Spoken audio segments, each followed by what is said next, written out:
বাংলাদেশের জন্য চিন্তার এক নাম ইকশান ফান্দি।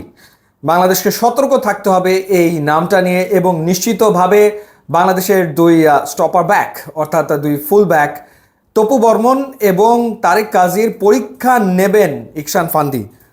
মালদ্বীপের বিপক্ষে দারুণ খেলেছেন ফিফা ফ্রেন্ডলি ম্যাচে এবং সিঙ্গাপুরও এএফসি এশিয়ান কাপের বাছাই পর্বে বাংলাদেশের মুখোমুখি হওয়ার আগে দারুণভাবে প্রস্তুতি সেরে নিয়েছে। তারা ম্যাচটা জিতেছে 3-1 গোলে এবং 3 গোলের ভেতরে দুটো গোলই করেছেন এই ইকশান ফান্দি, তাদের ফরওয়ার্ড।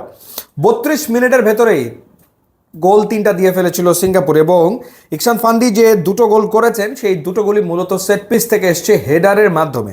একটা এসছে কর্নার থেকে এবং আরেকটা এসছে ফ্রি কিক থেকে এবং এই দুটো গোলের ক্ষেত্রে তার যে পজিশনিং সেন্স সেটা কিন্তু দুর্দান্ত ছিল, ডেফিনেটলি কোনো সন্দেহের ব্যাপারে নাই। তো সেই ক্ষেত্রে সিঙ্গাপুরের বিপক্ষে বাংলাদেশ যখন খেলবে তখন সেট পিসের ব্যাপারে অবশ্যই বাংলাদেশকে সতর্কতা থাকতে হবেই। এবং আমিরুল আদলি তিনি আরেকটা গোল করেছেন, সিঙ্গাপুরের থার্ড গোলটা তিনি করেছেন একেবারে শেষ মুহূর্তে গিয়ে মালদ্বীপ পেনাল্টি থেকে একটা গোল শোধ করেছে।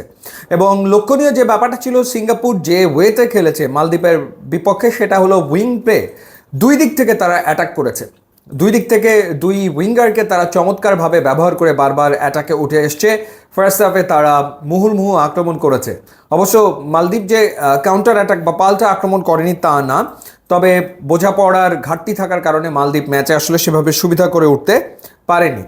তবে ভারতও কিন্তু এই মালদ্বীপের বিপক্ষে প্র্যাকটিস ম্যাচ খেলেছিল এবং সেই প্র্যাকটিস ম্যাচে তারা 3-0 গোলে জিতেছিল শিলংয়ে। তারপর কিন্তু ম্যাচে গিয়ে বাংলাদেশের বিপক্ষে তারা গোল নীল ড্র করেছে। তো সেই ক্ষেত্রে মালদ্বীপের বিপক্ষে যতই আসলে সিঙ্গাপুর 3-1 গোলে জিতুক না কেন, তাদের ঘাবড়ে যাওয়ার কোনো কারণ আছে বলে আমার কাছে মনে হয় না।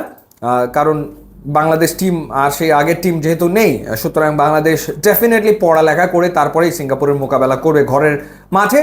কিন্তু এই ইকশান ফান্দি কোয়ালিটি স্ট্রাইকার, সেটা নিয়ে কোনো সন্দেহ আসলে নেই। ফিরেছেন তিনি দলে এবং দলে ফিরে তিনি তার কার্যকারিতা দেখিয়েছেন। এখন সুনীল ছেত্রীও তো ফিরেছিলেন বাংলাদেশের বিপক্ষে, কিন্তু তাকে তো বোতলবন্দি করে রেখেছিল বাংলাদেশের ফুটবলাররা। তো সেই ক্ষেত্রে ইকশান ফান্দিকেও ডেফিনেটলি আটকানোর সক্ষমতা বাংলাদেশের ফুটবলারদের রয়েছে। সো সিঙ্গাপুর মোটামুটি ভালো প্রস্তুতি সেরে নিয়েছে, আসছে তারা বাংলাদেশে। এখন দেখা যাক মাঠের পরীক্ষায় কি ফলাফল দাঁড়ায়। বাট আমাদের ওই বিশ্বাসটা আছে যে সিঙ্গাপুরকে হারানো বাংলাদেশের পক্ষে এখন খুবই সম্ভব।